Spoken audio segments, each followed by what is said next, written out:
తమిళ star senior hero Vijayakanth గురించి దేశవ్యాప్తంగా ఉన్న ప్రజలకి ప్రత్యేకంగా చెప్పాల్సిన అవసరం లేదు. ప్రస్తుతం 71 ఏళ్ల వయసు కలిగిన ఈయన గత కొంతకాలంగా అనారోగ్య సమస్యలతో బాధపడుతున్నారు. ఇప్పటికే చాలాసార్లు హాస్పిటల్స్ కూడా వెళ్లారు. అయితే తాజాగా ఆయనకి కరోనా పాజిటివ్ రావడంతో మరోసారి హాస్పిటల్లో చేర్చారు.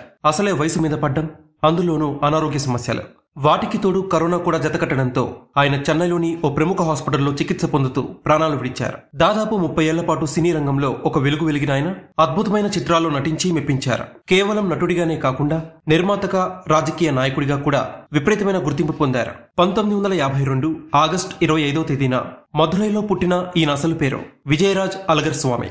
కానీ ఈయన విజయకాంత్ గా సుపరిచితులు. అయితే ఈయన 1979లో ఇనుక్కుం ఇలామై అనే సినిమాతో తమిళ సినీ రంగంలో కాలు మోపాడు. ఫస్ట్ మూవీలో విలన్ గా చేసిన ఈయన ఆ తర్వాత అనేక చిత్రాల్లో హీరోగా కనిపించారు. విజయకాంత్ నటించిన అనేక సినిమాలు చాలా వరకు తెలుగులో కూడా అనువాదమయ్యాయి. అవి అద్భుతంగా ఉండడంతో తెలుగు ప్రజలు కూడా ఆదరించారు.